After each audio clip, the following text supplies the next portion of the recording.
Selamat berjumpa kembali dalam TOT Sigap UMKM bersama saya Gung Trisnadi, Master Mentor untuk wilayah DIY. Kali ini kita akan membahas tentang mentoring. Baik, saya mulai TOT Mentor Masterclass 1, Akselerasi Digital bagi Pendamping UMKM.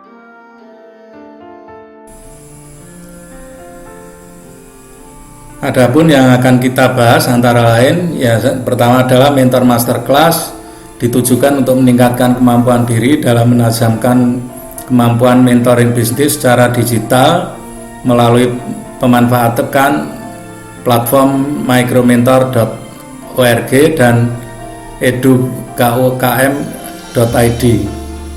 Kemudian mentor masterclass berupaya memberikan peningkatan kapasitas mengenai prosedur mentoring bisnis yang efektif dan metode yang tepat dalam menjalankan hubungan mentoring bagi mentor dan wirausaha.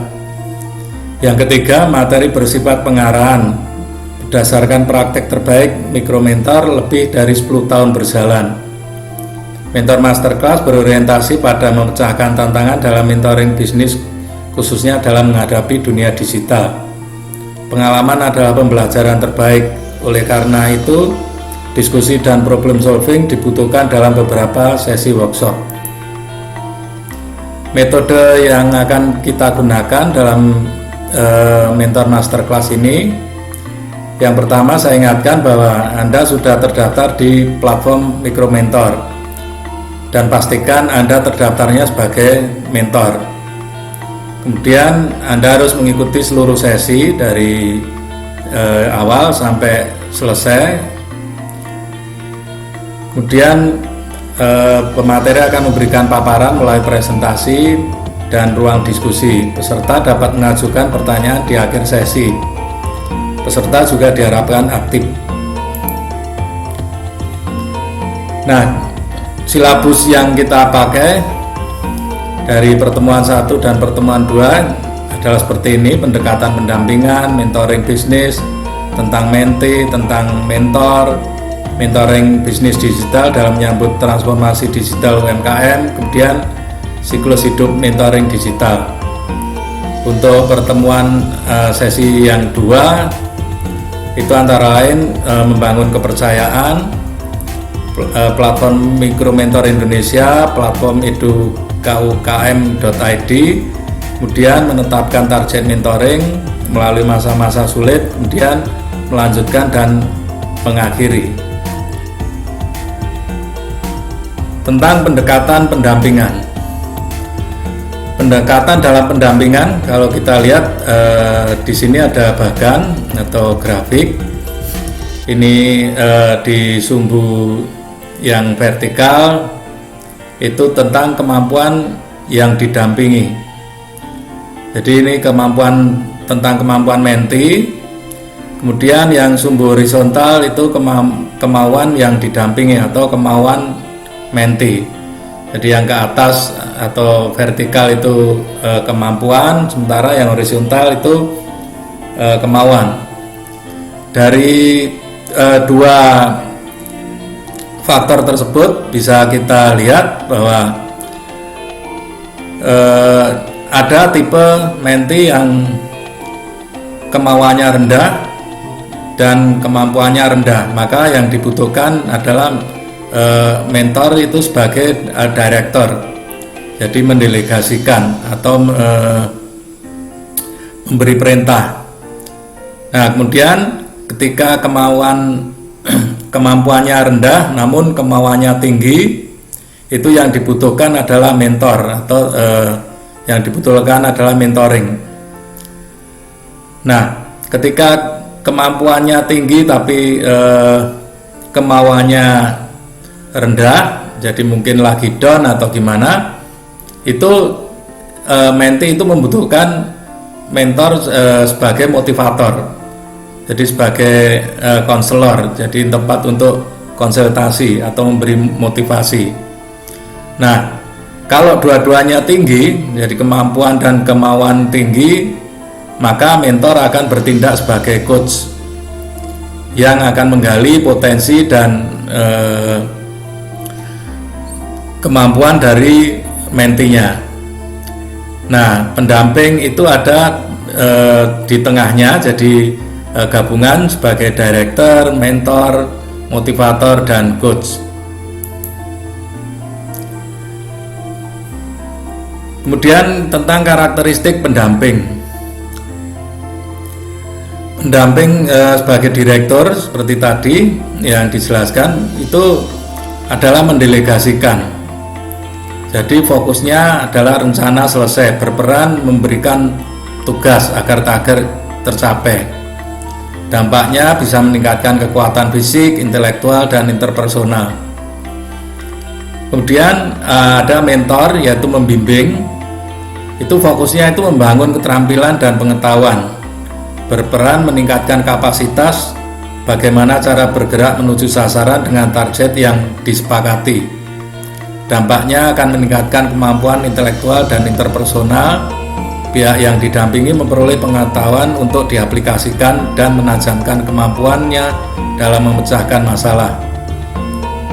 Yang berikutnya sebagai motivator, itu fungsinya adalah membangun, memperbesar kemampuan, berperan menguatkan tujuan dan langkah-langkah untuk maju. Dampaknya meningkatkan kemampuan interpersonal dan emosional. Pihak yang didampingi terpengaruh agar menciptakan peluang-peluang baru untuk memecahkan masalah. Yang terakhir, karakteristiknya bisa sebagai coach atau katalis.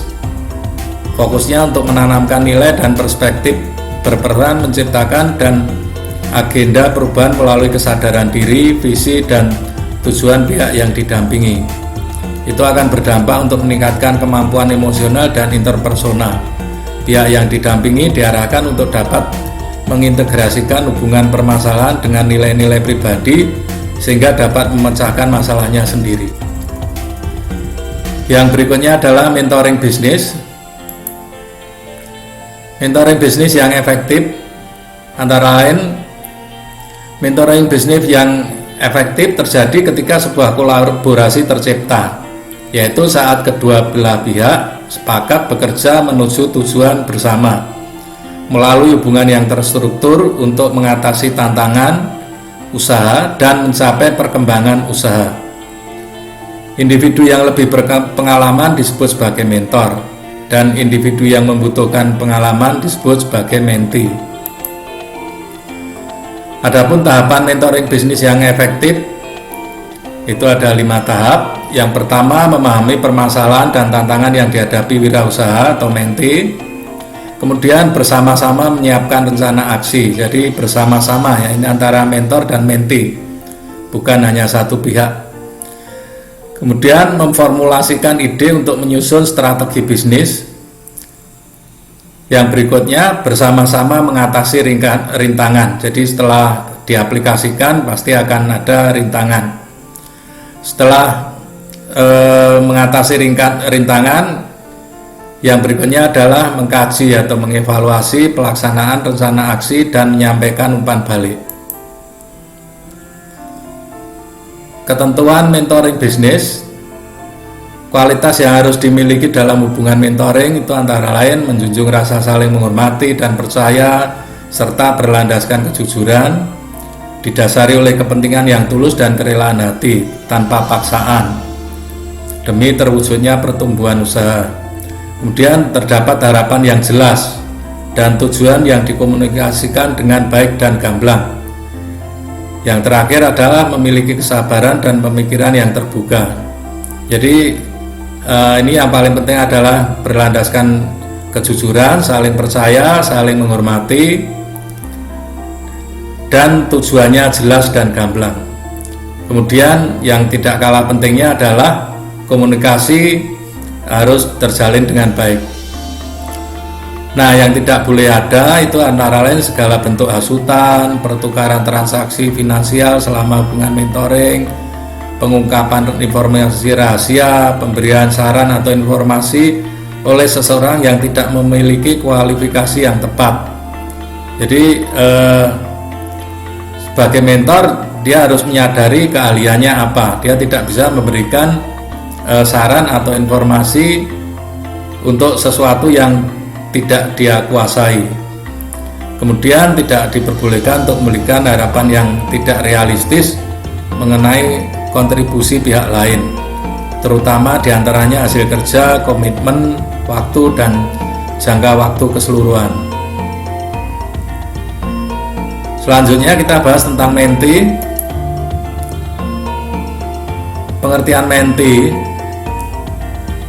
itu membutuhkan pengetahuan dan saran dari mentor. Kemudian menti menentukan jumlah bantuan dan bimbingan yang dibutuhkan di awal. Jadi yang menentukan bantuan itu mentinya. Menti juga yang mengambil inisiatif untuk meminta bantuan atau saran dalam menghadapi tantangan usaha. Jadi inisiatif itu tetap harus dari menti. Nah, selaku mentor bisnis, Anda mendapat kesempatan untuk terhubung dengan banyak menti yang diantaranya adalah memiliki ide membangun usaha, pelaku UMKM, organisasi nirlaba, dan wirausaha sosial. Nah, berikutnya tentang karakteristik menti ideal. Ini kita lihat dari kompetensi dan karakteristiknya. Jadi antara lain kompetensinya tentang integritas, gigih, berpengetahuan, mampu mengambil keputusan dan eksekusi, serta ketahanan. Nah, karakteristiknya ini ada bermacam-macam. Anda bisa pelajari, memiliki latar belakang yang kuat dalam membangun bisnis, memiliki visi, memahami konsekuensi naik turunnya berbisnis, menjaga kejujuran dan loyalitas, percaya diri dengan usahanya, positif dan semangat dalam menjalankan bisnis, melakukan upaya nyata untuk mengatasi kegagalan, bertanggung jawab saat bisnis gagal. Secara mandiri juga mampu memanfaatkan sumber daya yang ada dengan kreativitas, berpikir kritis, memiliki pemikiran holistik, kemudian memiliki jiwa kepemimpinan, mampu mengambil keputusan dalam bisnis, mampu mengetahui apa yang harus dilakukan di masa depan untuk kemajuan bisnis. Kemudian juga harus mampu mengatur emosi dengan pemikiran dan kebiasaan rasional, memiliki kesadaran tinggi untuk memotivasi dirinya, dan mampu membuat prioritas dalam mencari jalan keluar.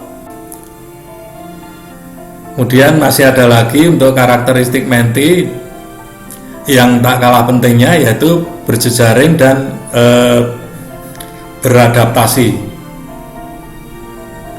Untuk mendapatkan hasil terbaik, menti perlu memberikan usaha terbaik, menyiapkan diri untuk menjawab pertanyaan, dan mengaplikasikan saran yang diberikan oleh mentor dengan baik.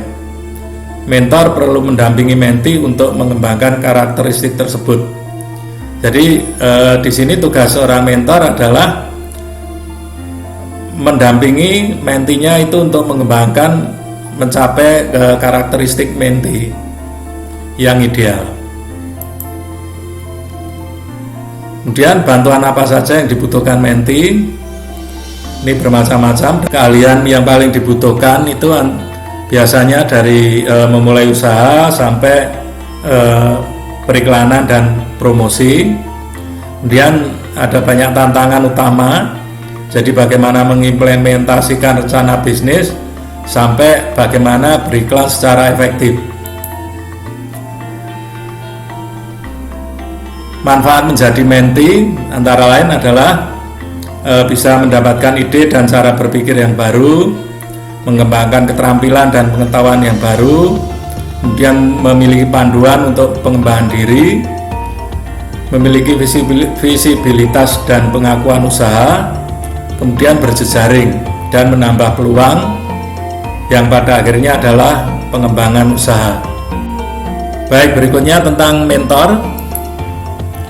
Pengertian mentor itu adalah mentor memberikan saran dan sumber daya. Jadi memberikan saran dan sumber daya. Kemudian mentor menawarkan pada menti sebuah hubungan yang suportif, hubungan yang mendukung, yang terstruktur dan terarah. Mentor memberikan wawasan baru berdasarkan pengalamannya. Seorang mentor bisnis dapat memiliki berbagai macam latar belakang, diantaranya seorang pendamping profesional atau posisi senior di perusahaan, atau wirausaha yang berpengalaman. Mentor adalah seseorang yang sepatutnya memperoleh manfaat sama banyak dengan yang mereka berikan. Jadi sebetulnya ini ada imbal balik manfaatnya, jadi mentor juga memperoleh manfaat, mentee pun akan mendapatkan manfaat yang sama. Nah, bantuan apa yang diberikan mentor? Jika latar belakangnya project manager, dia bisa memberikan masukan terkait manajemen organisasi dan akuntabilitas. Jika dia ahli pemasaran, dia dapat memecahkan tantangan yang spesifik mengenai pemasaran. Jika latar belakangnya adalah coach atau gambaran besar, kemampuan untuk memotivasi dan meningkatkan kepercayaan diri. Untuk mendapatkan hasil terbaik, seorang mentor perlu meluangkan waktu untuk mengerti cakupan kebutuhan wirausaha, menceritakan dengan jujur mengenai apa yang dapat mentor tawarkan, serta bersedia untuk melakukan tindak lanjut secara teratur untuk mencapai tujuan. Berikutnya tentang mentoring bisnis digital dalam menyambut transformasi digital UMKM. Ini tentang pandemi COVID-19 mendorong UMKM untuk dapat bertahan dan tumbuh dengan menjalankan aktivitas usaha melalui platform digital. Namun sayangnya pengetahuan UMKM dalam menjalankan usaha secara daring baru sebesar 23,8%. Ini diambil dari kata data. Nah, untuk itu pendampingan dan pelatihan usaha semakin diperlukan dalam beradaptasi menyambut kenormalan baru. Micromentor adalah jaringan wirausaha dan relawan mentor bisnis terbesar di dunia. Micromentor Indonesia adalah bagian dari Micromentor Global, sebuah platform mentoring bisnis online yang mempertemukan wirausaha dan relawan mentor Indonesia agar saling berkolaborasi, menyelesaikan tantangan, dan mengembangkan usaha. Jangkauan Micromentor Indonesia, ini ada sekian ribu pendaftar, ada sekian ribu UMKM, dan 1.300 lebih mentor. Nah, Anda bisa bergabung di platform Micromentor. Itu manfaatnya banyak, bisa mengeksplorasi dan terhubung, kemudian membuat usaha Anda bertumbuh. Mengapa Micromentor? Yang pertama adalah karena gratis, seluruh fitur tersedia secara gratis, mempertemukan mentor dan mentee yang tepat secara otomatis. Jadi dengan otomatis Anda akan diketemukan dengan mentee atau mentor kalau Anda membutuhkan bantuan. Kemudian ada panduan yang jelas dan mudah digunakan siapa saja dan dapat diakses kapanpun dan dimanapun Anda berada. Nah, ini dampak Micromentor Indonesia. Ada 91% wirausaha mampu bertahan di tahun pertama usahanya, kemudian 89% wirausaha mengalami peningkatan kapasitas di bidang finansial, manajemen, dan keahlian personal. Kemudian ada sekian ribu lapangan pekerjaan baru tercipta, termasuk wirausaha. Micromentor itu sudah memiliki fitur-fitur yang menarik, diantaranya adalah mentoring bisnis online, kemudian ada pelatihan online.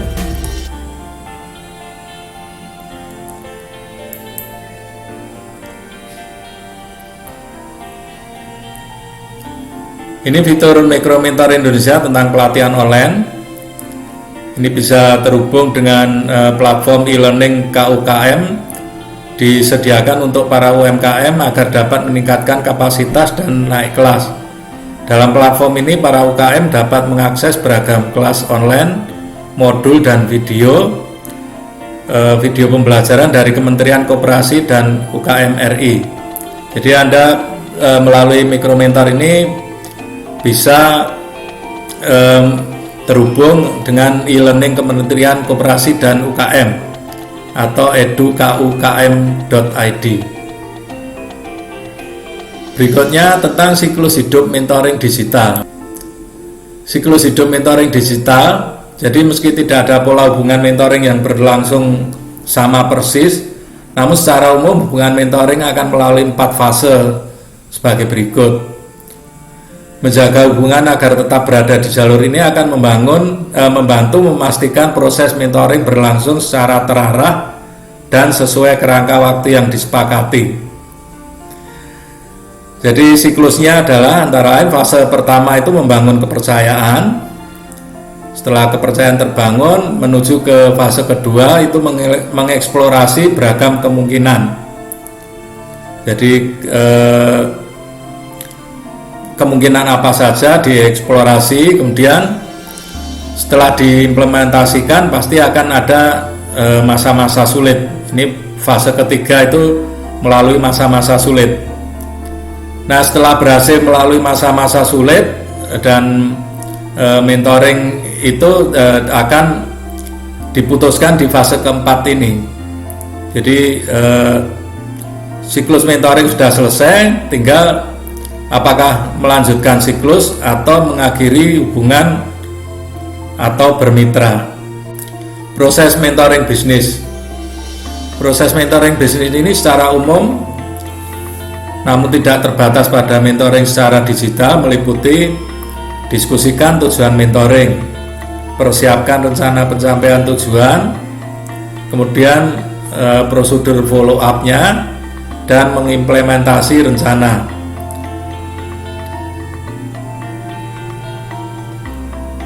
Baik, kita akan bahas satu persatu tentang siklus mentoring. Siklus yang pertama adalah membangun hubungan kepercayaan. Siklus 1 membangun hubungan atau kepercayaan itu ada 3, yaitu pengenalan, komunikasi awal, dan mengatur jadwal. Untuk pengenalan itu mentor perlu mengenali keahliannya seperti apa, kemudian apa saja yang bisa diberikan. Kemudian mentee juga harus mengenali usahanya untuk dilanjutkan ke alat kerja 1. Kemudian setelah dikenali, dibuat profil lengkapnya di platform Micromentor, termasuk kepribadian Anda dan foto profil. Fokus pada deskripsi keahlian atau kebutuhan dibanding menemukan pasangan mentoring. Yang selanjutnya pastikan untuk terhubung dengan mentor atau mentee. Nah, untuk komunikasi awal ini kita akan bahas di belakang, yaitu memulai percakapan, menjalankan komunikasi efektif. Jika sudah merasa cocok, tetapkan media dan waktu komunikasi yang sesuai. Berikutnya, untuk mengatur jadwal itu penetapan jadwal waktu yang realistis bagi mentor dan mentee sebelum melanjutkan ke siklus selanjutnya dalam hubungan mentoring. Alat kerjanya dalam siklus ini, yang pertama untuk mengenali usaha bagi mentee itu bisa digunakan bisnis model kanvas. Ini ada beberapa kolom, diantaranya mitra utama, siapakah mitra dan pemasok utama Anda, sumber daya utamanya, kemudian apa kegiatan utama mitra. Di kolom berikutnya ada kegiatan utama, jadi kegiatan apakah yang dibutuhkan oleh proposisi nilai Anda, kemudian distribusi, hubungan pelanggan, dan arus pendapatan. Sedangkan di kolom sumber daya utama, itu sumber daya apakah yang dibutuhkan oleh proposisi nilai Anda, kemudian apakah sumber daya tambahan diperlukan. Nah, di kolom proposisi nilai, itu antara lain nilai apakah yang Anda berikan kepada pelanggan Anda, masalah atau kebutuhan apakah yang Anda bantu selesaikan, kemudian paket produk atau layanan apakah yang Anda tawarkan untuk setiap segmen pelanggan. Kemudian ada kolom hubungan pelanggan, jenis hubungan apakah yang diharapkan dan atau dibangun, kemudian seberapa mahal biaya mereka. Ada kolom saluran, melalui saluran manakah pelanggan ingin dihubungi. bagaimanakah Anda menjangkau mereka sekarang? Apakah itu yang terbaik? Berikutnya segmen pelanggan, itu antara lain untuk siapakah Anda menciptakan nilai, siapakah pelanggan terpenting Anda. Dan di bawah ini ada kolom tentang struktur biaya. Apa biaya terpenting yang melekat pada model bisnis Anda? Sumber daya utama manakah yang paling mahal? Kegiatan utama apakah yang paling mahal? Dan berikutnya di sebelah kanan adalah kolom arus pendapatan. Untuk nilai apakah pelanggan Anda benar-benar mau membayar? Untuk apakah mereka membayar saat ini? Bagaimana mereka membayar dan apa preferensi pembayaran mereka? Berapa kontribusi setiap arus pendapatan secara keseluruhan? Nah, ini lembar bisnis model kanvas ini bisa Anda temukan di beranda profil dalam akun Mikromentor yang sudah Anda buat di bagian pelatihan saya. Berikutnya tentang deskripsi usaha. Ini ada beberapa jenis pertanyaan dan contoh pertanyaan. Jadi mulai dari penjelasan sederhana mengenai bisnis Anda, visi Anda, misi, kemudian definisi target audiens Anda, dan menilai kompetensi dan menemukan faktor pembeda kunci. Nah, ini contoh pertanyaannya ada beberapa. Ini juga Anda bisa dapatkan di bagian pusat bantuan pada platform Mikromentor Indonesia. Nah, berikutnya tentang platform Mikromentor Indonesia. Jadi setelah Anda register, itu yang pertama harus Anda lakukan adalah membuat profil. Nah, profil ini harus menjelaskan pengalaman atau kebutuhan Anda. Apa yang memotivasi Anda menjadi mentor, bantuan apa yang Anda butuhkan untuk mengembangkan usaha. Yang kedua, pelajari profil wirausaha atau mentor. Anda bisa mencari wirausaha kalau Anda mentor, atau jika Anda wirausaha, Anda bisa mencari mentor yang sesuai dengan profil Anda.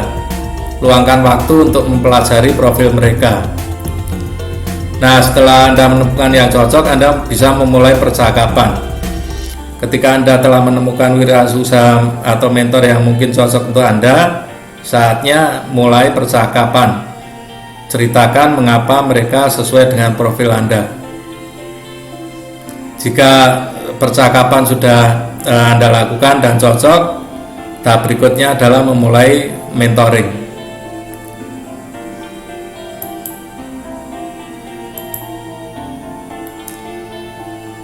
Nah, bagaimana bergabung di komunitas? Yang pertama, kunjungi mikromentor.org. Pilih formulir registrasi sebagai wirausaha atau mentor, isi nama, alamat email, dan kata sandi Anda. Jadi Anda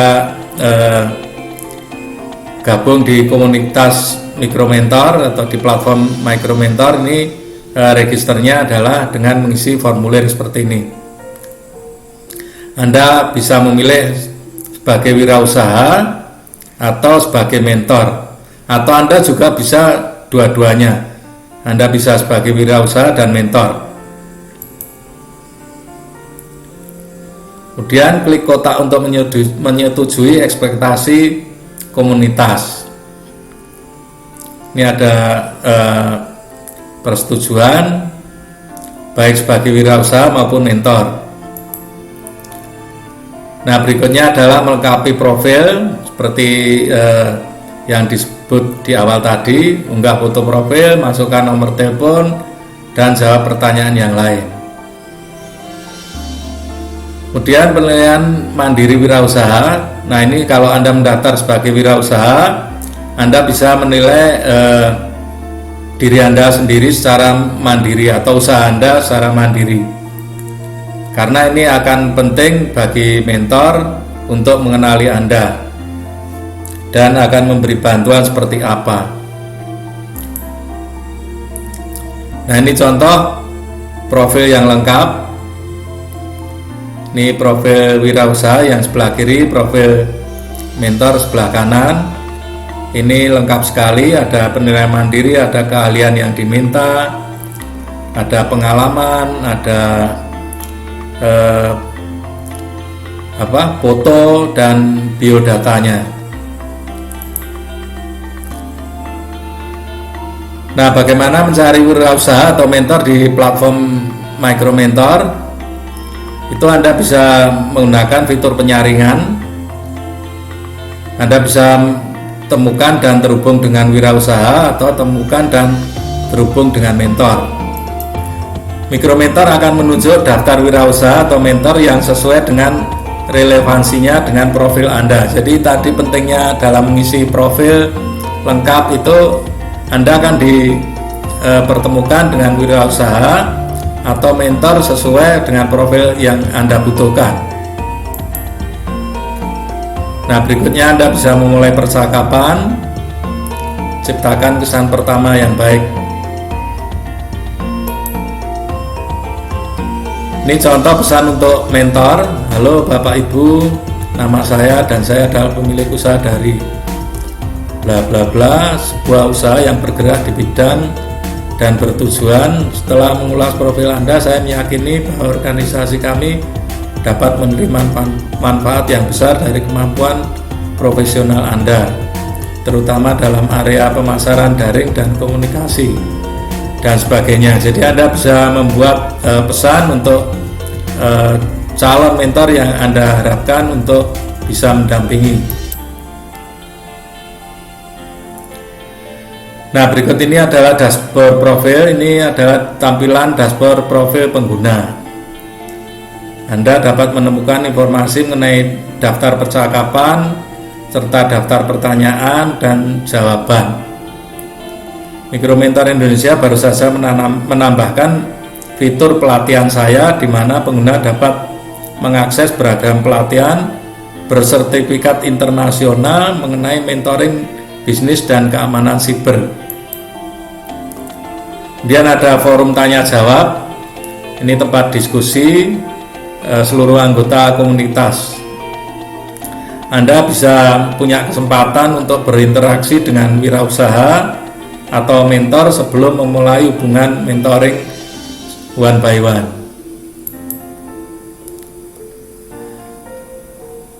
Berikutnya Anda bisa mengajukan atau menjawab pertanyaan. Jadi kalau Anda ingin mengajukan pertanyaan, tinggal klik tombol ajukan pertanyaan, atau untuk menjawab Anda bisa menelusuri daftar pertanyaan dan klik jawaban.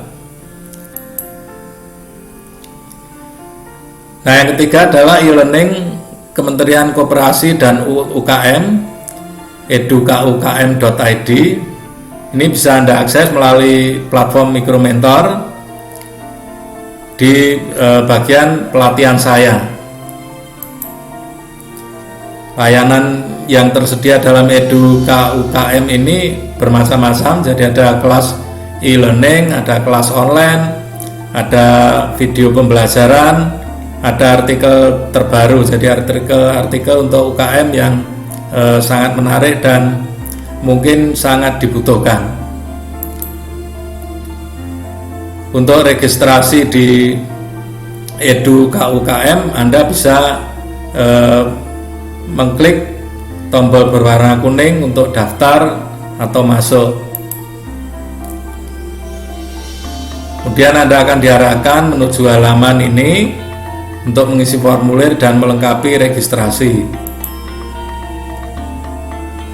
Baik, yang berikutnya adalah memulai percakapan. Untuk mentor, bagikan pengalaman pribadi mengenai bisnis atau pekerjaan Anda dan mengapa Anda secara sukarela meluangkan waktu Anda. Bagi menti, Anda bisa menceritakan mengapa Anda memilih untuk menjadi wirausaha dan bagaimana Anda berusaha membuat mimpi Anda menjadi kenyataan. Aturan dasar percakapan untuk memulai hubungan mentoring itu antara lain saling menyampaikan ekspektasi dan komitmen, kemudian menetapkan gaya atau jenis umpan balik yang diinginkan, tertulis, terucap, atau to the point. Kemudian komitmen untuk menjaga rahasia. Yang berikutnya adalah mentor menjelaskan mengenai kompetensi inti atau utama dan seberapa besar bobot yang perlu diberikan wirausaha terhadap saran di dalam dan di luar dari kompetensi tersebut. Berikutnya, komunikasi efektif. Komunikasi adalah kunci keberhasilan dalam mentoring bisnis. Komunikasi yang efektif juga hanya dapat terjadi jika kedua belah pihak memiliki persamaan dalam pengertian, sikap, dan bahasa.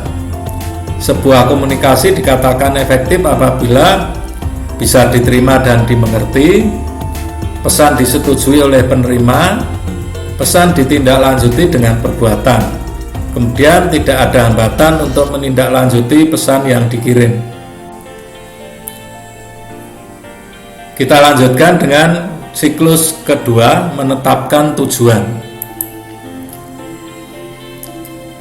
Untuk menetapkan tujuan, siklus kedua ini ada 3 kolom, 3 pokok, yaitu mengidentifikasi kebutuhan, menentukan tujuan, kemudian negosiasi kesepakatan. Ini untuk mengidentifikasi kebutuhan ada 3 hal, yaitu mengajukan pertanyaan, memperhatikan hal yang sepele, tentukan kelayakan tujuan wirausaha yang dibimbing. Setelah itu, untuk menentukan tujuan, menggunakan lembar peta jalan mentoring atau mentoring roadmap. Langkah tersebut perlu bersifat spesifik, dapat diukur, realistis, dan bisa dicapai dalam jangka waktu tertentu. Setelah itu, negosiasi kesepakatan, yaitu menetapkan kesepakatan hubungan mentoring dapat dipetakan berdasarkan matriks evaluasi wirausaha. Ini ada di alat kerja. Kemudian mendorong wirausaha untuk sering melacak kemajuan mereka. Ini alat kerjanya. Pertanyaan umum mentor kepada mentee. Nah, ini beberapa pertanyaan umum bisa Anda pelajari. Yang pertama, mengapa Anda memilih dan menjalankan usaha ini? Setelah dari sini, Anda ingin bergerak kemana? Apa yang sudah Anda lakukan dengan baik untuk membantu mencapai tujuan Anda? Apa yang tidak Anda lakukan dengan baik sehingga menghambat Anda dalam mencapai tujuan? Di kemudian hari, apa yang Anda lakukan secara berbeda untuk memenuhi tantangan tersebut? Kemudian bantuan di bidang apa yang paling Anda perlukan? Lalu bagaimana saya dapat membantu? Berikutnya, lembar peta jalan mentoring. Itu dimulai dari menganalisis kebutuhan dan tantangan wirausaha, kemudian dijelajahi semua solusi yang memungkinkan, lalu dipilih pendekatan solusi yang tepat, dan mengembangkan ruang lingkup solusi. Anda bisa menemukan lembar kerja peta jalan mentoring di beranda profil dalam akun Mikro Mentor Indonesia Anda. Ini ada di bagian pelatihan saya.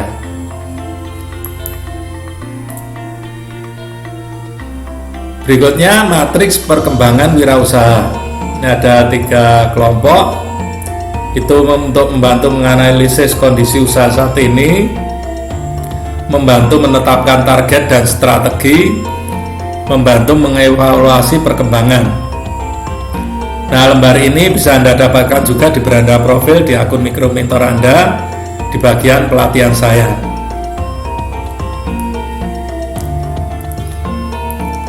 Siklus berikutnya adalah melewati masa-masa sulit. Dalam melewati masa-masa sulit, itu yang diperlukan antara lain meningkatkan komunikasi, memperbarui komitmen, dan mencari dukungan. Meningkatkan komunikasi itu antara lain kualitas hubungan mentoring yang baik.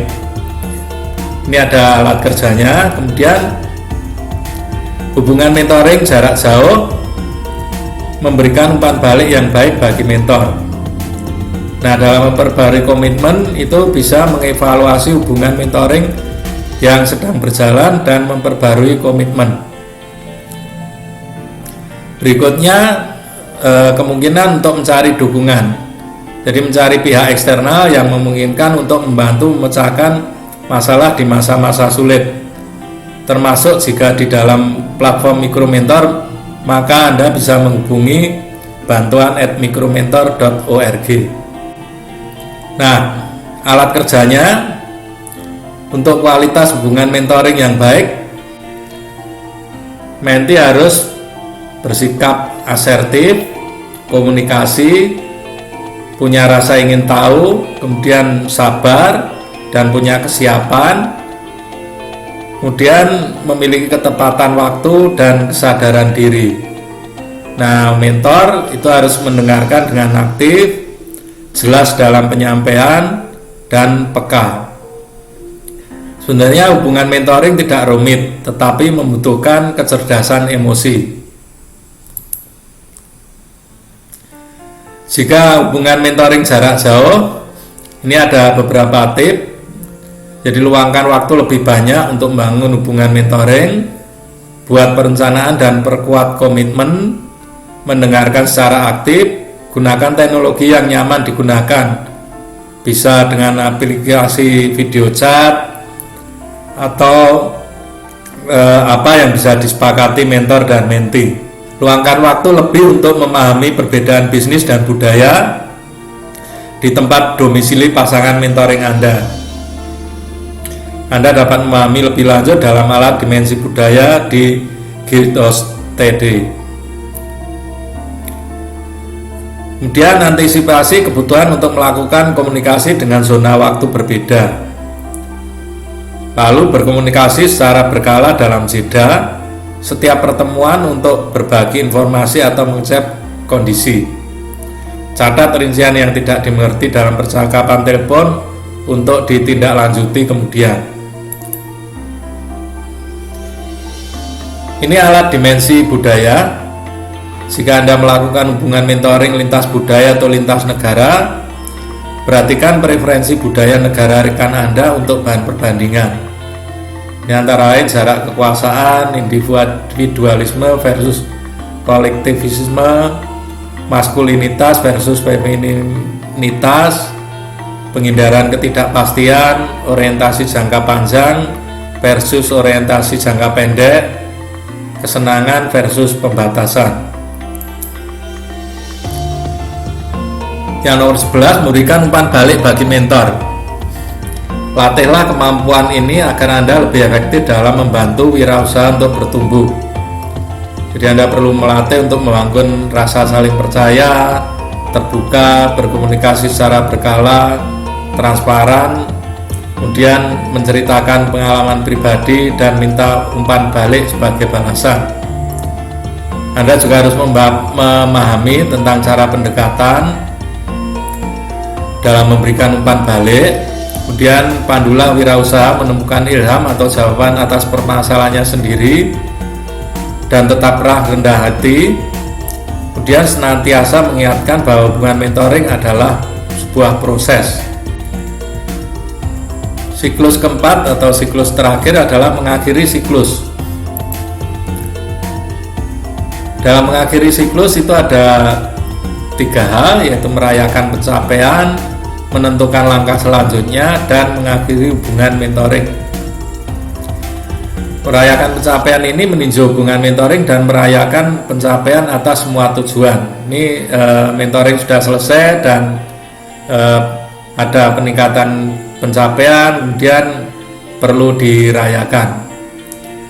Nah, selanjutnya setelah merayakan pencapaian itu akan diambil keputusan kembali ke siklus atau mengakhiri siklus untuk melanjutkan ke hubungan lain. Hubungan lain ini antara lain mengakhiri hubungan dengan mengirim pesan formal, atau bisa juga terjadi kemitraan, termasuk jika di dalam platform Micromentor diharapkan untuk berbagi cerita ke bantuan@micromentor.org. Demikian TOT tentang mentoring. Untuk selanjutnya Anda bisa mengikuti sesi berikutnya, yaitu tentang keamanan siber.